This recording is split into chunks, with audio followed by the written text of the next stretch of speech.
마르코가 전한 우리 주 예수 그리스도의 순환기입니다. 아침이 되자 수석사제들은 곧바로 원로들과 율법학자들, 곧 온 최고의회와 의논한 끝에 예수님을 결박하여 끌고 가서 빌라도에게 넘겼다. 빌라도가 예수님께 물었다. 당신이 유다인들의 임금이요?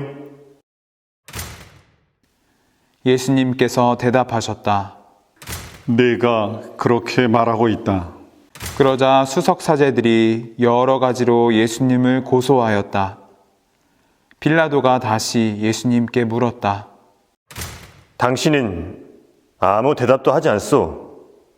보시오, 저들이 당신을 갖가지로 고소하고 있지 않소. 예수님께서는 더 이상 아무 대답도 하지 않으셨다. 그래서 빌라도는 이상하게 여겼다. 빌라도는 축제 때마다 사람들이 요구하는 죄수 하나를 풀어주곤 하였다.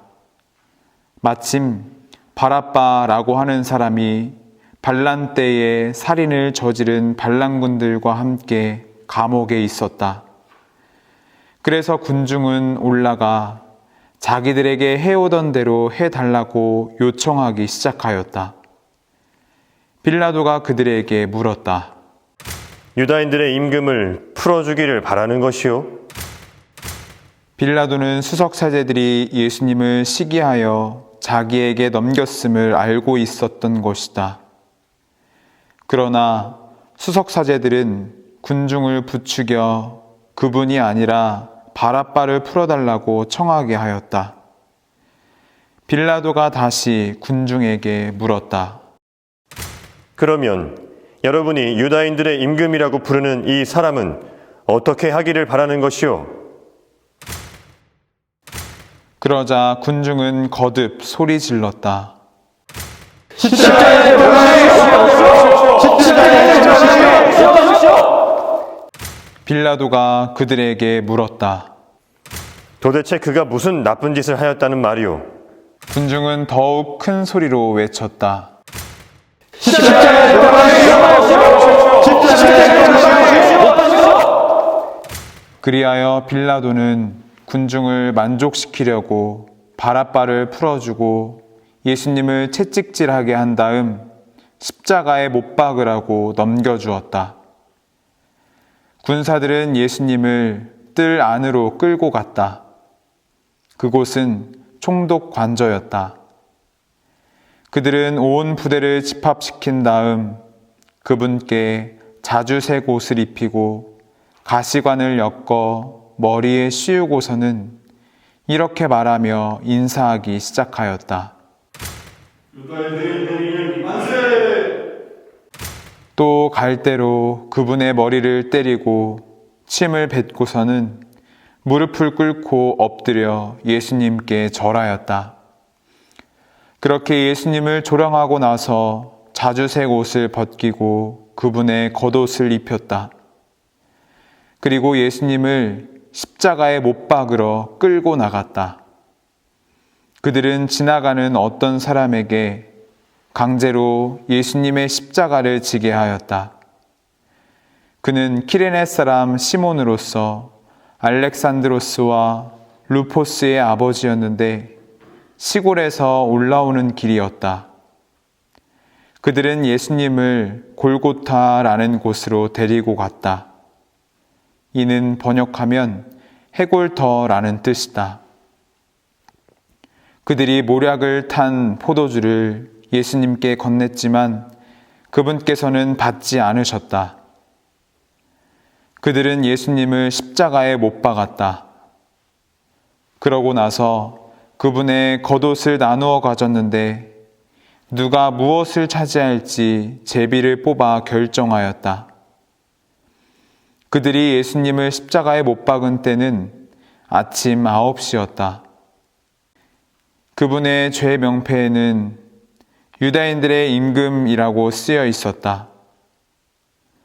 그들은 예수님과 함께 강도 둘을 십자가에 못 박았는데 하나는 오른쪽에 다른 하나는 왼쪽에 못 박았다. 지나가는 자들이 머리를 흔들며 그분을 이렇게 모독하였다. 저런 성전을 허물고 사흘 안에 다시 짓겠다더니 십자가에서 내려와 너 자신이나 구해보아라. 수석사제들도 이런 식으로 율법학자들과 함께 조롱하며 서로 말하였다. 다른 이들은 구원하였으면서 자신은 구원하지 못하는군. 우리가 복음 있게 이스라엘의 임금 메시아는 지금 십자가에서 내려와 보시지. 예수님과 함께 십자가에 못 박힌 자들도 그분께 비아냥거렸다. 낮 12시가 되자 어둠이 온 땅에 덮여 오후 3시까지 계속되었다. 오후 3시에 예수님께서 큰 소리로 부르짖으셨다. 엘로이 엘로이 레마 사박타니. 이는 번역하면 저의 하느님, 저의 하느님, 어찌하여 저를 버리셨습니까? 라는 뜻이다. 곁에 서 있던 자들 가운데 몇이 이 말씀을 듣고 말하였다. 저것 봐, 엘리야를 부르네. 그러자 어떤 사람이 달려가서 해면을 신 포도주에 적신 다음 갈대에 꽂아 예수님께 마시라고 갖다 대며 말하였다. 자, 엘리야가 와서 그를 내려주나 봅시다. 예수님께서는 큰 소리를 지르시고 숨을 거두셨다. 그때 성전 휘장이 위에서 아래까지 두 갈래로 찢어졌다. 그리고 예수님을 마주보고 서 있던 백인대장이 그분께서 그렇게 숨을 거두시는 것을 보고 말하였다. 참으로 이 사람은 하느님의 아드님이셨다. 주님의 말씀입니다. 그리스도님 찬미합니다.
성부와 성자와 성령의 이름으로 아멘. 주님 은혜로이 내려주신 이 음식과 여기 둘러앉은 저희 모두에게 강복하소서. 우리 주 그리스도를 통하여 비나이다. 아멘. 성부와 성자와 성령의 이름으로 아멘. 잘 먹겠습니다. 잘 먹겠습니다. 잘 먹겠습니다. 밥 먹기 힘들다 오늘은. 그러게요. 오늘 메뉴가 조촐한데요. 조촐하고. 단식 메뉴예요. 당신의 인생에서 가장 처음으로 죽음을 알게 한 사건은 무엇인가요? 저희 어머니가 지금 거의 한 20년 좀 넘게 동안에 연령의 봉사를 하셨거든요.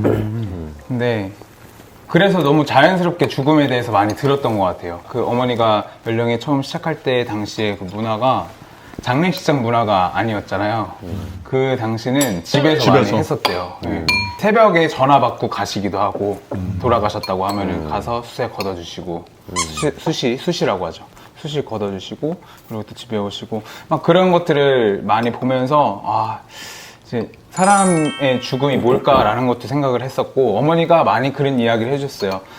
사람이 죽으면 하느님이 이 숨을 가져가면은 그냥 사람은 하나의 나무 토막밖에 되지 않는다. 저한테 그냥 어렸을 때부터 계속 그런 신앙 교육을 하셨던 것 같아요. 우리 살면서 뭐 욕심 부리면서 살 것도 없고 그냥 주시는 대로 만족하면서 살면 된다. 어머님의 그런 신앙 교육 안에서 죽음을 생각했던 것 같습니다. 어머님을 통해서. 네. 저희 그 외할머니죠. 어머니께서 아주 어리셨을 때 돌아가셨대요. 그래서 어머니 마음속에는 항상 나도 언제 죽을지 몰라. 그런 마음이 있으셨다 그래요. 그래서 저랑 제 동생한테도 그런 것들 때문에 내가 죽기 전에 얘네들 사랑받을 수 있게 키워야 된다라는 게 마음이 좀 급하셨다 그러더라고요.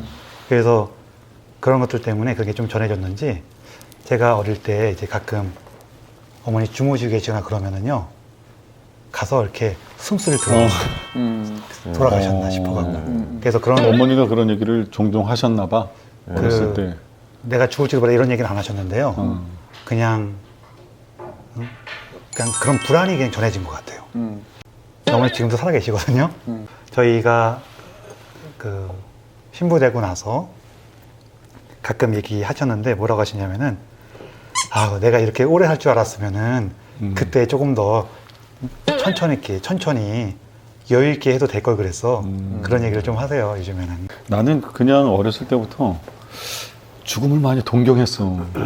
아, 그래서 동경했다. 그럼 빨리 죽고 싶었어. 예수에 대해서 성녀 책 읽어보니까 예수에 대해서 성녀도 하늘나라를 그리워하는 마음으로 빨리 죽지 못해 죽겠음을 막 그렇게 기도를 하셔서 아, 내가 예수에 대해서 성녀랑 비슷한가? 막 그렇게 생각했었는데 그건 아니었던 것 같고 나중에 보니까 그냥 성격 유형 중에 그렇게 죽음을 동경하는 유형이 있네. 그래요?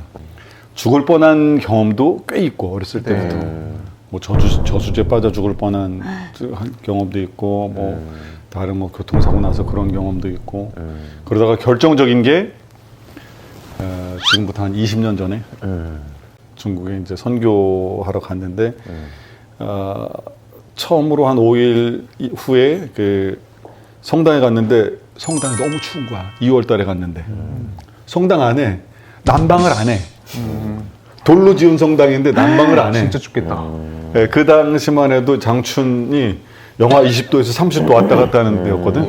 난방이 없어. 네. 나는 그냥 오리털 파카 입고 가면 아 이게 우리나라 거니까 좋은 거니까 잘 되겠 방안 잘 되겠지. 근데 1시간 동안 내 미사가 그렇게 빨리 끝나기를 바라본 적이 없었던 것 같아요. 엄청 진짜 추워. 난방이 딱 하나 있는데 스토브 요만한 스토브가 제대 위에 주교님 이거 손녹이라고 제대 위에 미사를 그게 다군요. 하는데 미사를 하는데 사람들 입에서 막 김이 나올 정도로 그러면서 미사 끝나고 한국 사람이 하는 그 음식점에 가가지고 식사를 하는데 이제 거긴 따뜻하지 난방이 잘 되니까. 근데 오랫동안 좀 추위에 떨다가 거기 들어가서 그런지 몸이 점점 이상해지기 시작하는 거야. 그러더니 내가 체했나 아니면 이상한데 가슴이 막 막히는 것 같은데 그러다가 화장실 갔다 올게요 그러면서 막 쓰러져 버렸어요. 그리고 기억이 없어 그 다음에 몇 분 동안 기억이 없는데 옆에 그 같이 그때 음식점을 하셨던 그분이 뭐 손발 따고 처음에는 그냥 그렇게 하다가 나중에는 심폐소생술하고 그래가지고 살아났어. 그 정도였어요? 그래서 살아났는데 처음에 든 생각이 그게 죽었다 깨어났다. 처음에 든 생각이 뭐냐면 아쉽다 한 방에 갈 수 있었는데 고통 없이 그러게요. 이런 얘기를 고통 했더니 없이 갈수 있는 막 그 수녀님 옆에 계시다가 그러는 거야. 아 그렇게 얘기하지 마시라고 하느님께서 얼마나 신부님을 사랑하는지 알 것 같다고 그런 얘기를 하는데 갑자기 내 안에서 이게 뭔가 올라와가지고 네. 막 펑펑 울었네. 그 얘기를 많이 듣고 싶었나 봐. 머리로는 계속 하느님 사랑이십니다라고 얘기를 하는데 가슴까지 잘 안 내려오잖아. 하느님 사랑을 맞아요. 체험하는 게. 근데 그 수님 통해서 그 얘기를 듣고 나서 그런 거다. 그런 거 진짜 그런가 보다. 그리고 이 얘기를 내가 듣고 싶었구나. 그리고 그 이후에는 그래 빨리 죽는 것보다 오래 살면서 좋은 일도 많이 하고 그래야지. 나중에 죽음 앞에서 내 인생 전체를 돌아봤을 때 가치 있게 보일 수 있는 그 선택이 뭘까? 제가 지금 가정이 없잖아요. 저희는 사자니까 혼자 사는데. 우리가 있잖아. 그쵸? 그쵸. 일단 사자니까. 그것도 안 좋은 것 같아. 대답이. 저는 생각 안 하고 있었던 것 같은데. 아니, 근데 그러게. 제가 이제 혼자 죽을 때 어떤 병동에서 혼자. 근데 반면에 제가 만약 가정 생활을 했을 때 내 가족들이 어찌됐든 뭐 아내가 됐든 손자들이 됐든 혹은 뭐 친척들이 됐든 제 옆에 이렇게 있을 때랑 둘이 놓고 비교했을 때 사제의 삶으로 마치면서 그렇게 혼자 적적하게 간다 할지라도 하느님 눈에 보시기에 좋을 것 같다는 생각이 들었던 거예요. 하느님이 반갑게 맞아주시지 않을까 생각이 들어서. 걱정하지 마. 여기 있을 거야. 그러니까. 나도 있을게. 누가 갈지 모르겠네. 그래, 누가 먼저 갈지 누가 먼저 갈지 모르는데. 그러니까. 안 있을 거야? 말 잘해. 모르겠어요. 근데 결국은 우리가 다 관 들어주는 사람들이잖아요. 그치. 근데 나도. 근데 네. 여기 아퀴나스 임종시에 신부님이 계실 확률은 좀 적잖아요. 모르지. 확률상으로. 확률상으로. 제가 먼저 갈 수도 있어요. 진짜 모르긴 한데. 모르는 거지만 그러시면 가는 물론 건데. 확률상으로니까. 근데 항상 죽음에 대해서 신부는 가까워서 저는 그냥 일반인일 땐 잘 몰랐는데 신부가 되고 나서부터 맞아. 죽음을 너무 그냥 자주 접해요. 근데 저는 그거는 하나 지금 기도하고 있는 건 있어요. 평안한 죽음을 달라. 선종. 선종의 축복. 선종의 은혜를 줘. 네, 선종의 그거 매일 기도하고 있어요. 저는 개인적으로. 큰거 바라네. 그걸 말하는 아니 그러려면 열심히 연옥 영혼들을 위해서 기도하고 그렇지. 맞아. 뭔가 장례가 하면서 나면 해야지 그거를. 저 책을 봤는데 그 연옥 영혼에 기분이 되게 관련된 책이 있는데 제가 나중에 죽을 때 제가 기도로 보내드린 연옥 영혼들이 나를 맞이하러 온다고. 그 연옥에서 천국으로 보내드린 분들. 제가 이제 미사 때도 연옥 영혼 위해 기도 바치는데 성작들 때 연옥 영혼들이 저를 배웅하러 온다고. 그래서 그거 난 꼭 그래서 그런 건 아닌데 장례가 나면 꼭 장례식장에 가서 먼저 가서 연도를 꼭 해. 저도. 연도를 꼭 하고 그리고 장례식은 또 따로 장례 미사는 또 따로 하고 연도 해야 돼요. 하는 게 좋죠. 혹시나 그게 좀 나중에 도움이 되지 않을까. 선쪽에 저도 솔직히 그런 그런 마음이 생각은 조금 있긴 나는 있어요. 그렇게 하진 않았는데 얘기 듣다 보니까 좀 그래 그런 생각이 좀. 죽음을 대하는 당신만의 방식이 있나요? 죽음을 생각하면 제가 누리려고 하고 있고 가지고 싶어 하는 것들, 제가 지금 갖고 있는 것들 이런 게 약간 무의미해지는 것 같긴 해요. 그래서 내가 좋은 차, 좋은 집 이런 거 가지는 뭐 그게 허물오다라고 이렇게 빠질 수도 있잖아요. 이게 모든 게 다 허물오다 이런 거라기보다는 욕심을 좀 비우게 만드는 것 같긴 해요. 관 속에는 아무것도 주머니가 없다면서요. 수의는 스치면 되지 않나? 입어보질 않아서 모르겠는데. 수의에는 주머니가 없대요. 일부러 주머니를 안 넣고 모든 빈 것으로 가는 의미 담고 있는. 저는 나중에 주머니 만들려고? 아니요. 저는 나중에 저 묵주를 이거를 갖고 가려고. 아니 다 해줘. 걱정하지 마. 이거 좀 해주세요. 이거 좀. 다 이거 이렇게 해주시잖아요. 가만 두시던데요. 해줘요? 해줘요. 아, 나 해달라고 좀 해달라고 어떻게 내가 어떻게 나중에 꼭 해줄게요. 묵주. 우리 수단 입으니까 수단 주머니에 꼭 넣을게. 거기 말고 나도 손에 꼭 걸어줘. 해줄게. 손에다가 걸어줘? 알았어요. 제가 제일 먼저 갈 것 같아. 가끔 그 생각도 드는데 어디 나갈 때요. 좀 한 2박 3일 이렇게 갈 때 방을 정리를 하고 나가게 되더라고요. 깔끔하게. 아, 그런 경우도 계신다는데 진짜. 깔끔하게. 그 위에 이렇게 책상 위에 막 이렇게 너저분하게 있으면 좀 이렇게 정리라도 하게. 나도 해봐야 되겠다. 내 슈머님은 근데 음. 언제 죽어도 슈머님도 상관없다고 그러셨잖아요. 그죠? 근데 좀 청소 안 하고 더럽게 살다 죽었다 그러면 좀 그렇잖아. 그건 그래요. 아, 지금 제 방 들어가시면 안 되는데. 그러니까 정리 좀 하세요. 저도 그래요. 저도. 못한 거 막 이렇게.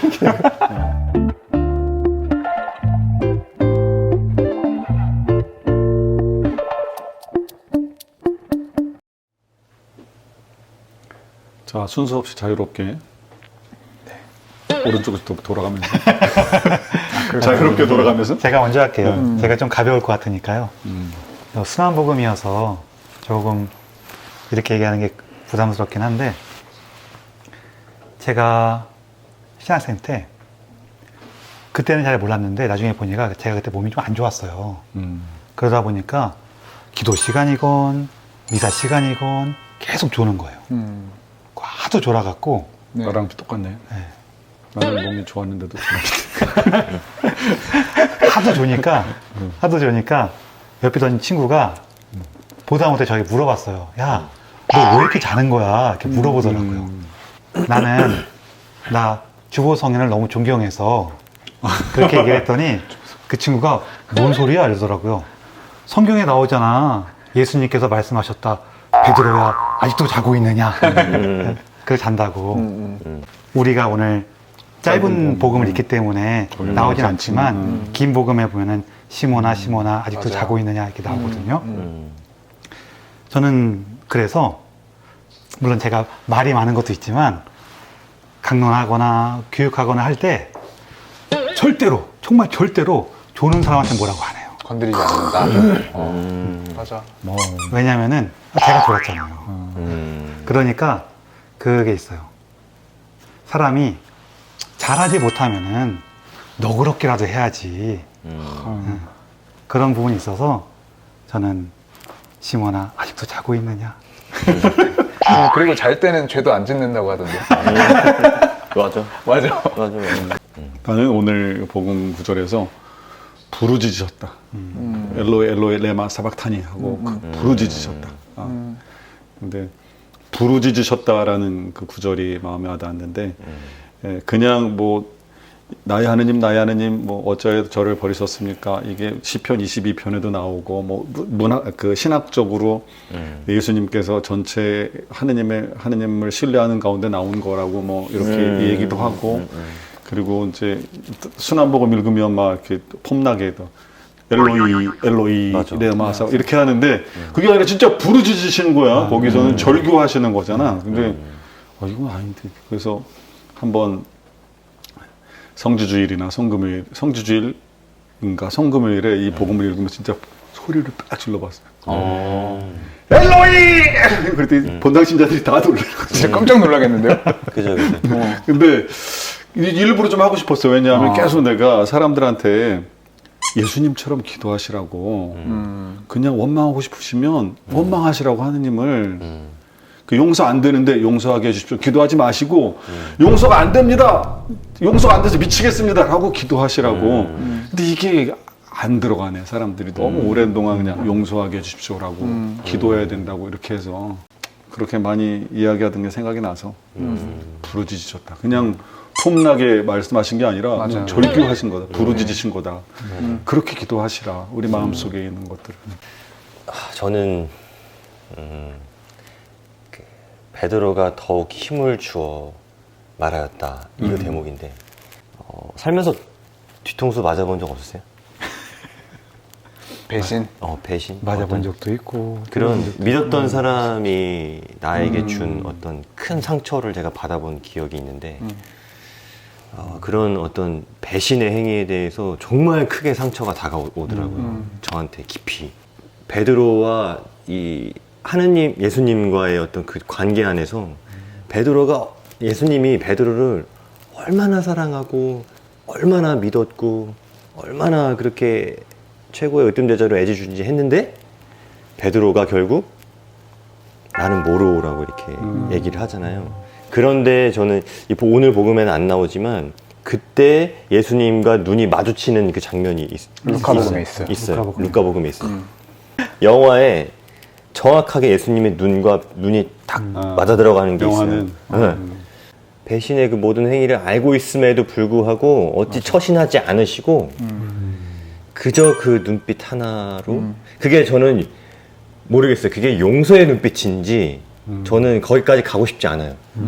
그 쳐다보는 그 눈빛 안에서 베드로가 결국에 느끼는 어떤 그런 마음들 저는 그 순환복음의 그 핵심 중에 한 장면이라고 생각해요. 맞아요. 그게. 그래서 그래서 저는 와닿았어요. 그 예수님께서 이제 십자가 위에서 엘로이 엘로이 레마 사박타니 했던 저희 하느님 어찌해서 저를 버리십니까? 라는 그 절규인데 그 전에는 잘 못 느꼈었는데 제가 이거를 언제 처음으로 느꼈었냐면은 작년에 이맘때 저희 아버지 갑자기 돌아가셨어요. 갑자기. 그날이 무슨 날이냐면 아직도 잊지 못하는데 교황님께서 전 세상의 사람들한테 강복을 주시기로 한 날 있죠. 그 코로나 이 상황에서. 네. 그날이 3월 28일 우리나라 시각으로 3월 28일 2시 정도 됐거든요. 새벽 2시. 근데 이제 아버지가 딱 그 새벽 2시에 돌아가셨어요. 그러니까 제가 3월 28일 한 새벽 1시 정도에 전화를 갑자기 받고 집으로 이제 운전해서 간 거죠.